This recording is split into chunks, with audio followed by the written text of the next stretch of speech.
an original MCM production.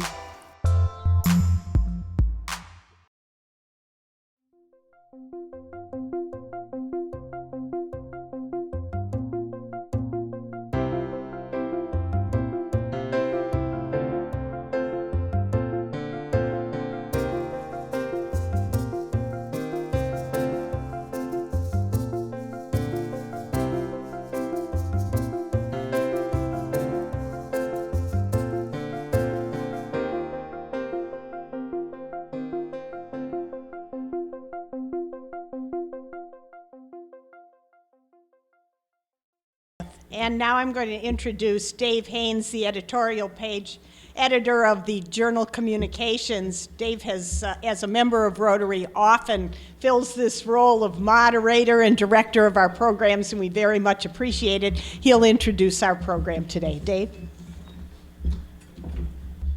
Thank you, Nancy. It's a real pleasure to introduce my colleague, Gary D'Amato. Gary's been a sports writer in Wisconsin for more than 36 years now, and during that time he's covered almost anything you can think of, including the Packers, the Brewers, the Bucks, golf, of course, and today we'll talk about the Olympics. He's been to 10 of them, so he's got lots of memories, and we hope to tap those as we discuss it. Gary grew up in St. Francis, cheering for Vince Lombardi's Packers and the Milwaukee Braves of the Hank Aaron and Eddie Matthews era. He watched the Bucks win an NBA championship and Al McGuire win an NCAA championship at Marquette. He got a start in sports writing working for community newspapers while still in high school, covering prep sports.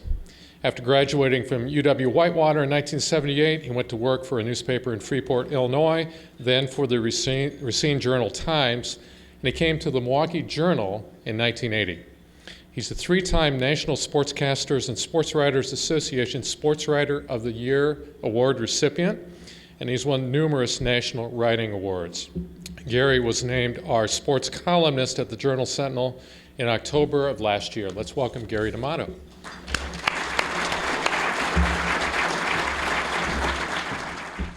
Well, Gary, you've been, as I mentioned, to 10 Olympics. So before this Olympics, maybe more so than many, there were a number of concerns expressed.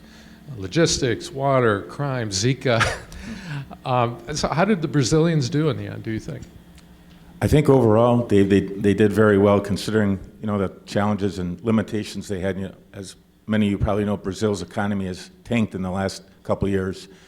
And so I think that showed in the way that they presented the games away from the venues. I think there were some challenges that they had to overcome financially. And so what happened on the field of play was just fantastic. And I didn't get to see hardly any of it on TV, obviously, but I heard from a lot of people that it was really well presented and everything looked good and the athletes performed magnificently. But there were challenges outside the venues. What were some of those logistically? You talked about a couple of them in the columns you wrote, but what sorts of things did you see behind the scenes that maybe weren't evident to us on TV? Well, there's a big crime problem in Rio de Janeiro, unfortunately. So security was just everywhere. Unlike the previous 9 games that I had covered, where it was mostly behind the scenes, security was out front and center in Rio. The track stadium, for instance, was in a favela, a Brazilian ghetto. And driving in, you drive past these homes that had walls topped by barbed wire fence around them and gang graffiti everywhere. And so the military was a very visible presence. Surrounding the stadium were jeeps with their national police force with machine guns mounted on the jeeps. So I felt very safe. But if you went into the city, they advised you not to carry your cell phone, not to bring your cell phone out, not to wear a watch, to only carry a little bit of money, just in case something happened. And that did happen to some people. Yeah. Apparently not Ryan Lochte, though, correct? Okay. Was Zika a concern? That's something that we heard a lot about. Some of the golfers decided, at least that was the reason they gave not to go. But did you see any mosquitoes? I saw one mosquito the entire time I was there, and it was inside a building. I didn't see one outside. But it's a winter month in Brazil, and some of the natives told me, you guys in the media, you overblew this, blew it way out of proportion. It's a winter here. We don't have a lot of mosquitoes. It's different than our summer. And it was unfortunate. I was at the Olympic Media Summit in Los Angeles earlier this year, where the U.S. OC brings in a number of top athletes who they expect could win medals, and then brings the media in opportunities to advance or to interview them in advance and talk about their chances to win medals.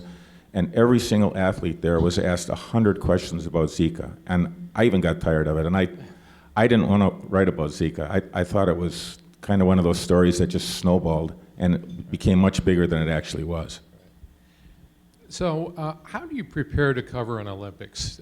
It's way different than covering a golf tournament or a basketball game where you have one event. With the Olympics, there are dozens of events to cover. What's your game plan for getting ready to cover an Olympics? Well, my primary objective was to cover the Wisconsin Olympians. We had 15 Olympians from Wisconsin and another handful that had ties to the state. And for instance, a couple of people competed for other countries, including a marathon runner I wrote about who was competing for Latvia, even though she grew up in Greendale. So my preparation consisted of really getting to know those athletes who were Wisconsinites or had ties to the state. I did quite a few advanced stories. Went out to Madison a couple times and interviewed the young man, Zach Zemek, who competed in decathlon. And so I just got ready to cover the Wisconsin athletes by learning about them.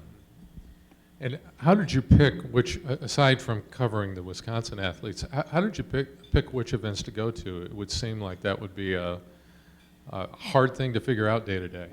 It's very hard, and the one thing you learn covering an Olympics is you're always at the wrong event. You always should have gone to something else because it was a much bigger story. And I've had reporters over the years tell me, look, you just have to pick the best story that you think is going to be the best story that day, write it as well as you can, and go home and have a beer. Because you can drive yourself crazy thinking, I should have been here, I should have been there. You can only, in past Olympics, I've been able to cover 2 events in a day, maybe a morning or early afternoon event and then an evening event, because the ease of transportation, buses could get us quickly between venues. This was different. It's a city of 6 million people, and the venues were far flung, so I had to pretty much pick one event a day and do the best I could at that. So what were your highlights? What do you think was the biggest story you covered you were there on 20 days? I was there 24 days, 24 yeah. days. The biggest story for me and for Wisconsin was getting to cover Gwen Jorgensen. Is everyone familiar with that name? She won the gold medal in the triathlon. She's from Waukesha and worked in Milwaukee for a number of years, an accountant. And so getting to cover her winning the gold medal was definitely a highlight for me. I've written about her since 2010, gotten to know her and her husband a little bit. And so it was fun being there to see that. Yeah, talk about her a little bit. She's an interesting story. Big disappointment in London in 2012. I think any of us who cycle can relate to what happened. Yeah, she, for those of you who don't know, in London, she was not really considered a medal contender at that point, but she was considered a top 10 to 15 in the world type finisher. She had only been doing competitive triathlons at that point for 2 years, and she had a flat tire on her bike in London, which happens, very rarely, but it does happen. So it knocked her down to 38th place. And from that moment on, she basically dedicated herself to winning the gold medal in Rio. Spent 4 years, long, hard years training. One of her weaknesses was on the bike, and she actually went to California this year. There's a descent on the Brazilian course. It's a street course that they went around 8 times, a steep hill that they had to go down and reach speeds of 40 to 50 miles per hour. And although she won the test event in Rio last year, that she had apprehensions about that part of the bike, the descent. So she went out to California and trained with some motorcycle racers. She got on the back of their bikes, and they were going down these hills at 90, 100 miles an hour and taking these hairpin turns. And she got over her fear, and it really helped her on the bike. She had a really good bike segment. Yeah. In fact, I think in your coverage of it, she was behind coming out of the water, right? She was behind. She was in pretty good shape. She's a strong swimmer. She swam at Wisconsin. So she was sort of in the lead group, but not at the front. And in past triathlons, Gwen's usually got off the bike in 15th or 20th place and then had to catch people in the run, in the 10-kilometer run, which she's very good at and did 13 times in a row. She won world triathlon races. But this time she got off the bike in 4th place. So you knew unless something really bad happened, she was going to win at that point. Yeah. And she actually pledged, well, to herself that anything short of a gold medal was not good enough. So think of that pressure. That is a lot of pressure, and a lot of athletes say, I'd love to win a gold medal, I want to win a gold medal, I'm training to win a gold medal. But her husband told me that she would have considered a silver medal a failure. That would have been a failure for her. So that's a lot of pressure to put on yourself. And then to be able to execute it on race day and do everything strategically and to get to the front and stay there was pretty remarkable, I thought. So a very different experience for you interviewing her after, because you interviewed her right after the London event. I did, yeah. A lot of tears in London in the mix zone area where the reporters interviewed the athletes, and of course, tears of joy this time around. Yeah, yeah. Any other events that really come to mind that you like seeing or stand out as highlights for you? One thing that I covered for the first time, I knew a little bit about rugby. Any rugby players in this room? Rugby sevens made its debut at the Olympics this year. Rugby 15 aside is the more commonly known game. Rugby sevens is a faster version of the game. It's played on the same size field, but there's only 7 players on a side instead of 15. So it's a lot faster. And even though the games were only 7-minute halves, 7 minutes followed by a 2-minute halftime, 7 more minutes. So it's a 14-minute game. You'd think, how hard can that be? Well, when you're running full tilt and tackling people and hitting people without pads on, it was a very exciting game to watch. It was a lot of fun. Yeah. And how did the U.S. do in rugby? The U.S. Did fairly well, actually. The women's team, I think, finished 5th, if I'm not mistaken. The men's team ran into Fiji, which is the biggest rugby power in the world, and got lost to Fiji. Yeah. Talk a little bit about golf. You cover golf as part of one of your main responsibilities. Golf came back to the Olympics this year for the first time in decades, maybe 100 years, right? Right. What's the backstory about why golf was gone so long, and how do you think it went this time? I really don't know why golf was gone so long. I can't answer that question, but I thought it went very well. There were really some concerns because a number of the top players in the world, in fact the top 4, all begged out of the Olympics, citing, a few of them cited Zika. And then they live in South Florida, where it's a bigger problem now than it is in Brazil. But so, a lot of people were unsure how how the golf was going to go in the Olympics. It's only guaranteed to be in the Olympics through the Tokyo Games in 2020, and there'll be a vote next year by the IOC whether they're going to extend it and keep golf in the Olympics. But I think it went over so well that I'm pretty confident that vote is going to be in the affirmative. The guys who did show up, and the women, just raved about the experience, really loved it. Why do you think the top pros really stayed home? I really think, for one, those guys are, even though they're multimillionaires, they don't do many things without getting paid.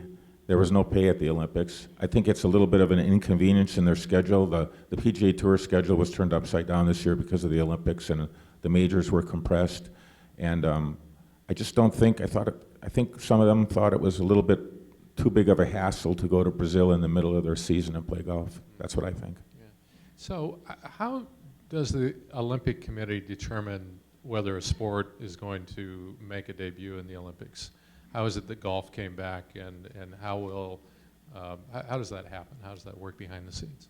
Well, the federations for golf formed an international golf federation. For instance, the Royal and Ancient, the USGA in our country, and the other world tours and world organizations formed an international golf federation, and then they pitched to the IOC why golf should be in the Olympics. And then the IOC, which is also listening to pitches from, I think bowling has made a pitch. I know bowling has made a pitch. Other sports that aren't in the program, the IOC listens to their proposals and then takes a vote on which sports should be admitted and which sports should also leave the Olympic program, which happened to baseball and softball. And now they're coming back.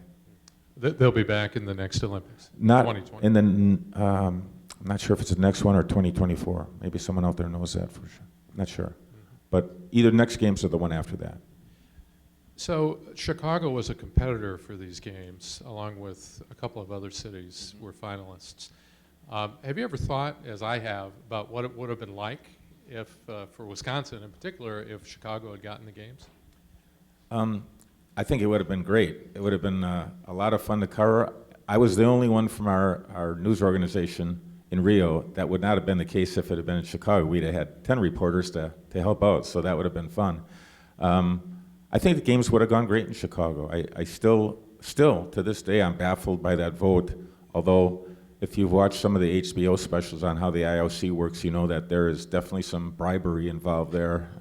Those guys who work for the IOC are treated better than kings. They really Wait a minute, I thought Chicago was pretty good at that sport. You'd think they might have an advantage, but apparently Rio was even better.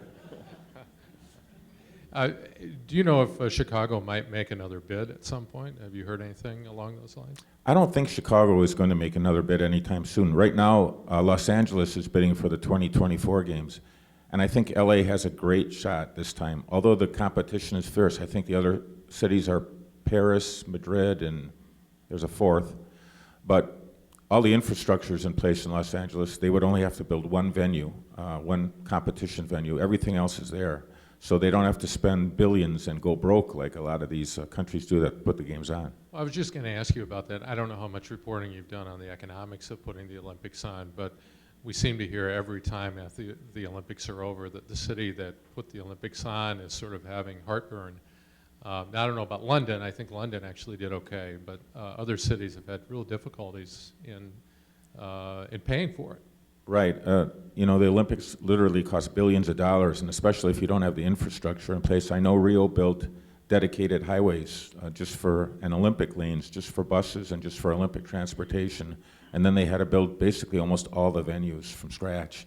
And you could tell, the inside of the venues have to be to IOC specs, the field of play. There are certain demands that are made that the country has to satisfy. But outside the buildings, in Beijing, it was beautiful. London was great. And Rio, you could just tell that they kind of threw things together from the outside. Were you in Sochi? I was in Sochi. So how did it compare with Sochi? Sochi, for me, just from an ease of covering games, was probably the easiest because I didn't really do anything up in the mountains where the skiing was. I mostly concentrated on speed skating because of our ties to speed skating here in Milwaukee. And unfortunately, that was an ongoing, very sad story. The speed skaters just didn't perform. But all the indoor venues were all within walking distance of the main press center. So from an ease of coverage standpoint, it was ideal for me. So take us behind the scenes now. What was a typical day like for you? A typical day would be, well, first of all, I stayed in a media village that they built, and I think they're going to turn them into apartments now that we're gone. And it was a 2-bedroom apartment, and I had a roommate, Frank from Germany, who in 24 days, I think I talked to him for 5 minutes total. We were on completely different schedules. But so my day would start, get up about 7 in the morning, catch a bus to the main press center, which is about a 30-minute bus ride, because the transportation to all the venues leaves from the main press center, so that's sort of where you start from. It's sort of like the nerve center for the media covering the Olympic Games. And I'd work at the main press center for an hour or two, depending when the event I was going to cover started. And then I'd catch a bus to that event. Sometimes it was a 30-minute bus ride, sometimes it was an hour bus ride. Copacabana Beach was about an hour away from the main press center. So I would get to my event, cover it, write my story, go back to the main press center, sort of catch up on the news of the day, and then catch a bus back to my housing. Get back about 11 p.m. typically. So given some of the challenges of transportation, in one of the columns you wrote about this wild taxi ride after waiting an hour for a bus, how did you make sure, for example, that you were at Copacabana Beach when Gwen Jorgensen finished? I mean, did you ever have any concerns about, oh my God, the biggest story I've got to cover, how can I get there? Well, I learned that the buses, which run like clockwork at some Olympics, not all of them, but some, they didn't run like clockwork in Brazil. So I learned pretty quickly to make sure I was there well in advance of when the bus that I wanted to take was leaving, because usually I'd get on the bus before that and I'd make sure I was at the venue, even if I was an hour or an hour and a half early, better than being 15 minutes late. So I just made sure I was there plenty early. So tell your cab story. You were waiting with some other reporters for the buses that never came. It's like an hour now, and you decide we've got to get a cab.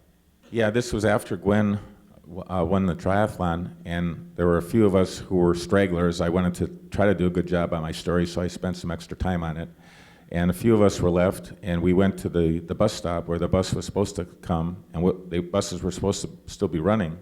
But unfortunately, I think the bus drivers had quit for the night because it was the night that Brazil was playing Germany in the men's soccer game. So I think they were home watching the game. And you described in one of your columns about hearing this roar go up while you're waiting for the bus, right? Yeah, we were in the middle of the city, similar to being downtown Milwaukee, and you can imagine people hanging out of all the windows on the high rises and screaming at once, and then all the cars started honking their horns, and it's just as loud as you can imagine. And we realized Brazil had scored its first goal against Germany, and they were all celebrating. So anyway, you wait, no buses come up, and you get a cab. Caught a cab. The guy couldn't really get us anywhere near the main media center because it's pretty heavily secured. You know, there's a lot of security, and roads are closed around the main press center so that only dedicated Olympic transportation can get in and out. But this guy he was maybe the best athlete I covered, this cab driver. He was not going to quit till he got us close. And he talked his way. He stopped a couple times and asked for directions. Policemen would tell him, no, you can't go this way. So he'd go a little way, and then he'd find a way around. And got past a gated security at one point, and he got us to within about 3 blocks walking of the press center. So he gets my gold medal. And he also got a pretty good tip, I understand. He got a very generous tip, which really, it was only, I think, $10 or $15 American, but they're not used to getting tips at all. And if they're tipped, it's very small. And he couldn't believe it. He started to hand the money back to us like we had overpaid. And we said, no, that's for you. And his eyes got as big as saucers. He was very grateful. Yeah. Yeah. So take us back to some of the other Olympics that you've covered. You've been to 10 games now, going back. When was your first games? My first games were at 1996 Atlanta, and I've done every game since summer and winter except Athens in 2004. That's the only one I missed. And thinking back on those, what are some of the highlights of that career of covering the Olympics for the last 20 years? I've been awfully lucky. I've seen a lot of really, really neat things. One of my favorite stories was in Australia in 2000. Does anyone remember the name Kathy Freeman? She was an Australian. She was a 400-meter runner. And it was a special night at the track for me. First of all, it was 100 degrees out. It was boiling hot, and the stadium was full, seated, I think, 95,000 people, just full of these Australians rooting on one of their own, Kathy Freeman, in the 400-meter final. And what was special about it was Kathy is an Aboriginal descent, and Australia's had some problems, sort of civil rights things that we went through maybe like back in the 60s in our country. They were going through then, and I think still are. A lot of prejudice, a lot of people look down on the Aboriginal people, and but for that one night, she united the whole country. When she went to the starting line for her race, I remember all the concession workers and ticket takers all left their posts. They ran into the stadium. And I tell people when she made the turn coming down the stretch, and she was in the lead coming down the home stretch, she was going to win the 400 meters. I honestly don't think a group of people on this earth ever made a bigger noise than the group that night. I mean, it was like a jet engine in your ears. It was just incredible. And so even though she was an American and people don't remember her, that was one of my favorite things to cover. And I think those are the kind of Olympic moments that we love. There was the runner, I think he was a 400-meter runner this year from South Africa, right, who had the coach who had trained him, who was in her 70s. She's in the stands, and right. he wins it from lane 8, which right. never happens. No, that never happens. And then we had the 2 runners who fell, and the American helped the other runner. They helped each other up and finished. Yeah, it's stories like that really are special to the Olympics. You don't see it in other sports. So are you preparing for the next games? I'm resting right now. I'm still trying to get my feet underneath. No, yeah, I'm hoping to get to go to South Korea for the Winter Games in 2018, and if I'm still around, Tokyo in 2020. So the Journal Sentinel is now part of the USA Today network, owned by Gannett. and other Gannett papers had reporters in Rio. How many were there, and how did that work? Did you coordinate with them in any way? Yeah, there were 60 reporters from Gannett papers across America at the Olympics. And they had their own office in the main press center, which was kind of nice. Sometimes when you're alone covering Olympics, you feel kind of overwhelmed. And so it was nice to have colleagues to bounce ideas off. I had a Gannett cell phone, so I could keep in contact with other, Gannett reporters. And the editor who was in Rio would email me in the morning and ask me what I'm doing, and then he'd say, we'd really like to use your story to send to the other Gannett papers. And our paper obviously used stories from other Gannett writers. So it worked well, I thought. So how many athletes and how many media were there at the Olympics? I misspoke when I told you the number earlier. There was 11,000 athletes, and there were 25,000, I said 5,000, 25,000 accredited media. That included NBC, which probably accounted for half of those. But it was a large media. There were more media members than athletes, put it that way. Oh, with that, let's open it up to questions for Gary D'Amato.